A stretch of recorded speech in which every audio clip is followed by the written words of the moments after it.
uzoq umr ko'rish bu shunchaki yillar sanog'i emas, balki sabr, shukr va hayotga bo'lgan muhabbatning eng yuksak mukofotidir.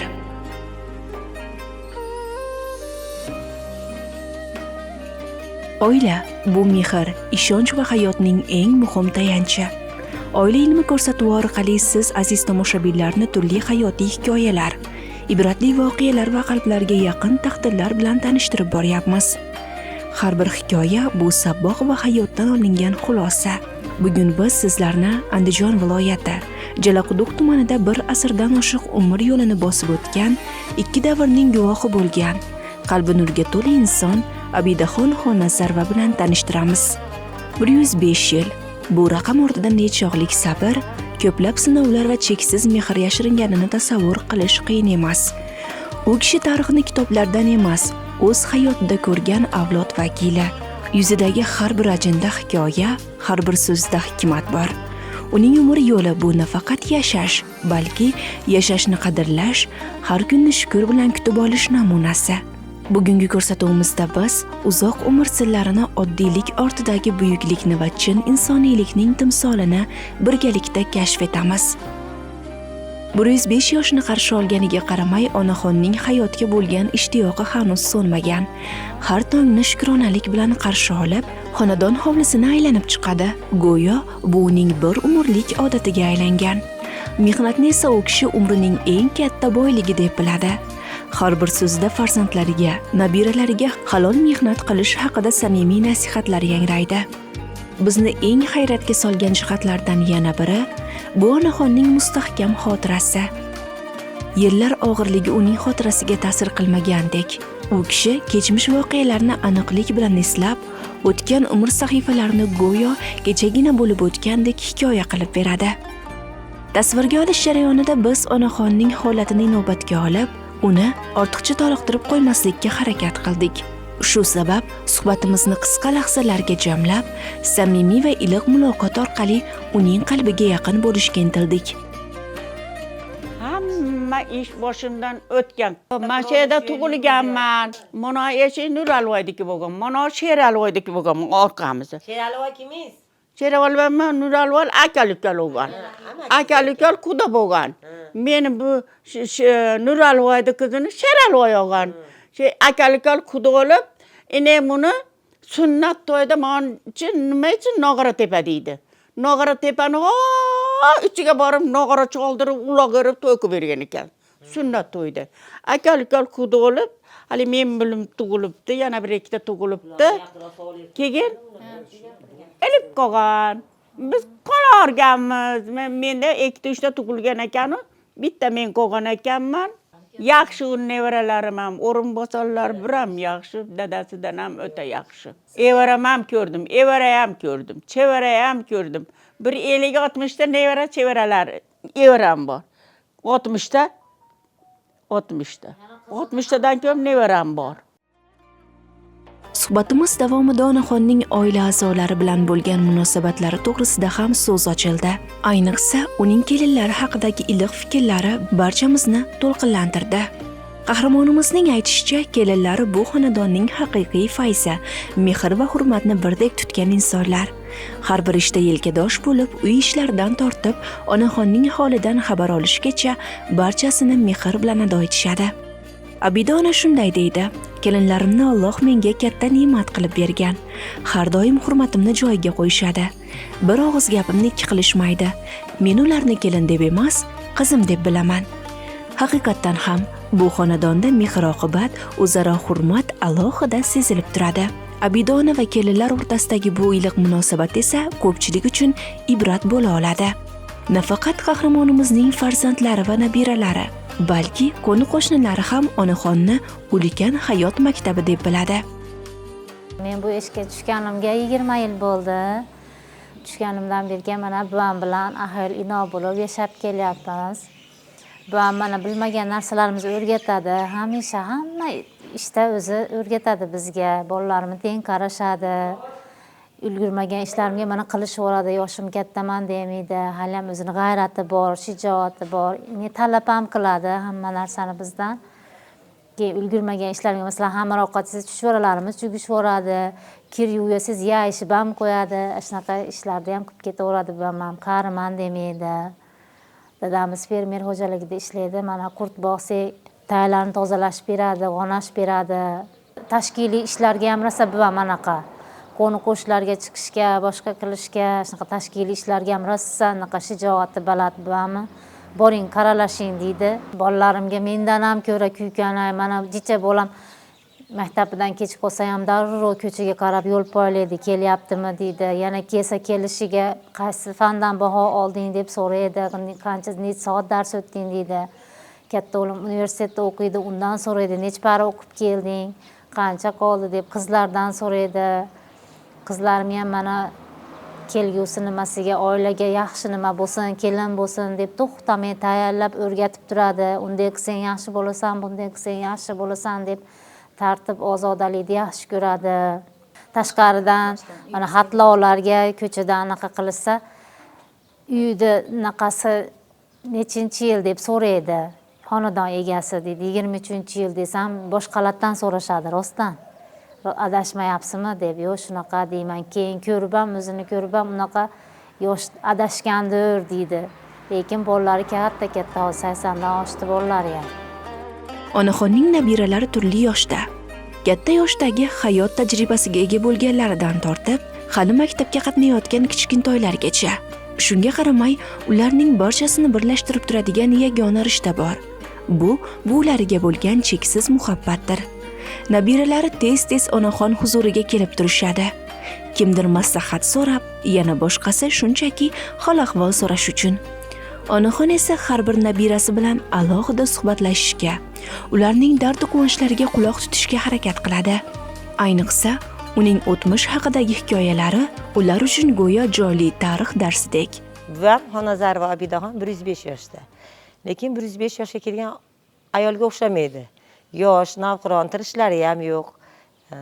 O'zida kuch topadi, hatto tashqariga chiqadi, hovliga o'tish kerak bo'lsa ham o'zi o'tadi.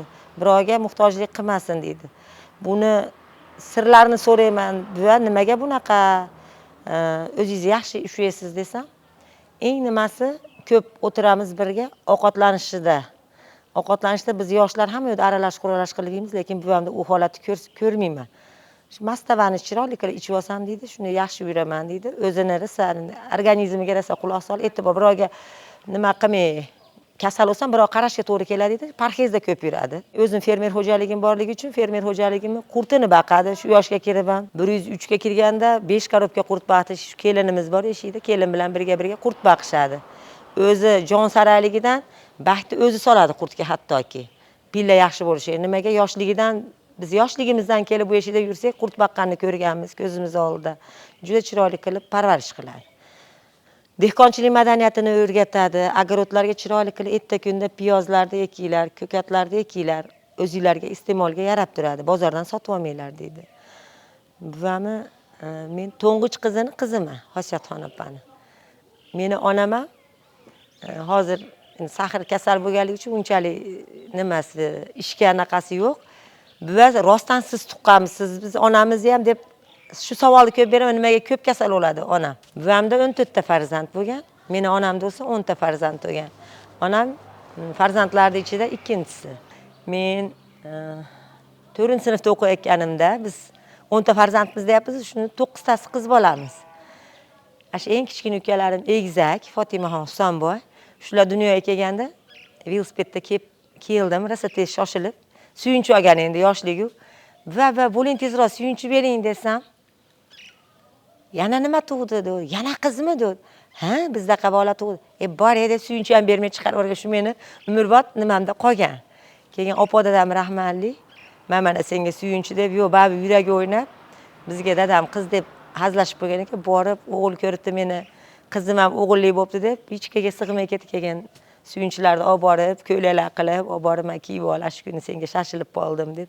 Nima qilgan, lekin men esimda qolgan narsa, eng esimda qolgan narsa shu. Biz ham endi hammamiz xursand bo'lganmiz. Hali kinoda suyunchi deb, biz ham suyunchi bo'lganmiz-da. Xarakterlari rosa samimiy. Gaplashsangiz, gaplashgan sari gaplashingiz keladi. Rosa mehnatkash, mehnatlarni ko'p aytib beradi, shular imkon qadar foydalanamiz. Shu eshikda shu farzandlar kattaga hamma kelinlar bilan birga har yili sumalak qiladi. Shu sumalak qilishda men ham shu yoshligidan yoniga kirib yurib o'rganib olganman. Sumalak taomi qilib hamma qarindosh urug'ga, qo'ni qo'shnilariga, mahalla ko'yga tarqatgan. Shu narsalari menga juda menga dars sifatida menga qolgan, shu esdalik bo'lib. Katabimda o'rganganman, kimga bo'lsa aytaman, buvamda o'rganganman sumalak qilishni deb. Sumalak qilishga, umuman hamma ovqatlar qilishga usta o'zi. Hozir 105 yoshga kelib ko'rpa to'shak qiladi. Teg o'tirmaydi. Ko'ylak-po'ylalar tikib beradi. Shu uyda nevaralariga tikib bering desa, tikib beradi. Kelin somsa qilaman desa, somsani mayda jildlarini yayib tayyor qilib turadi. Xamir qilib qo'ygan bo'lsa, nonni yasab, tandirga o't qo'yavering deb, nonga tayyorlab qilib turadi u narsalarni. Kelini ham chiqib o'zi yuvgisi kelib ketadi, o'zim yuvaman deb, agarodlarga chiqib, agarodlarda ham o'tab o'zi harakat qiladi. Pomidorlar bo'lsa, ayniqsa pomidor ektirishni yaxshi ko'radi. Shakar olib qilib yesang yaxshi bo'ladi. O'zi kirib agarodlarda ish qilib ketaveradi. Hozir 105 ga kirdim deb o'tirmaydi. G'ayratlisiz deyman. Harakat qilavering, yana ham qoningiz aylanib yaxshi bo'lasiz deb turamiz. Biz juda ham baxtli oilamiz. Eng baxtli oila men hisoblanaman. Eng boy, eng badavlat oila deb o'zini hisoblaydi. Juda ham baxtiyormiz. Qahramonimizning kichik nabiralari haqida so'z borganda, bu manzara ayniqsa ko'ngilga iliqlik bag'ishlaydi. Maktabdan qaytgan zahoti ular sumkalarini qo'yib ham ulgurmay, to'g'ri buvlarining oldiga oshiqishadi. Go'yo kunning eng muhim vazifasi buvisining holidan xabar olishdek. Ular shodon kayfiyatda bugungi darslari, olgan baholari, maktabdagi qiziqarli voqealarni birma-bir aytib berishadi.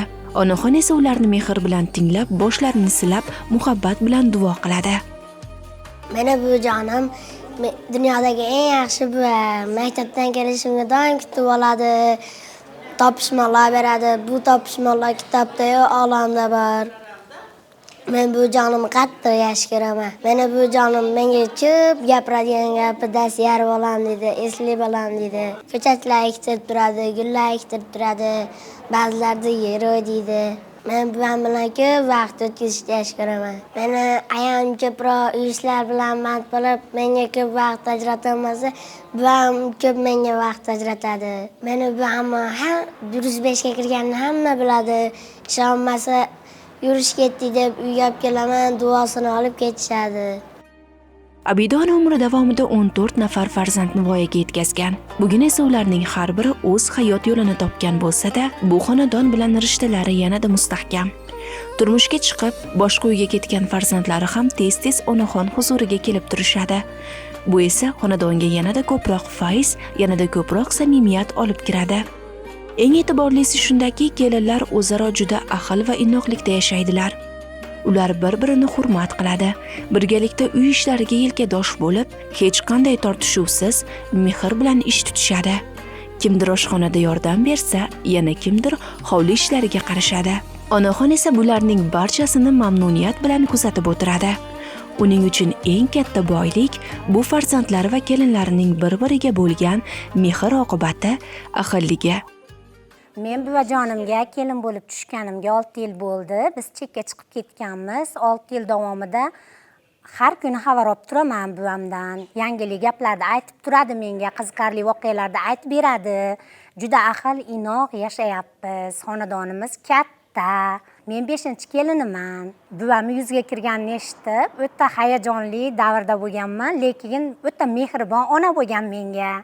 Hamma yo'llarni o'rgatgan, yaxshi qaynona bo'lgan. Menga yoqadigan gaplardan eng yaxshisi ahil, inoq yashanglar. Bir-biringlarga mehrli, muhabbatli bo'linglar, bola chaqalarni yaxshi qabul qilib, yaxshi tarbiyali kelin bo'ling degan.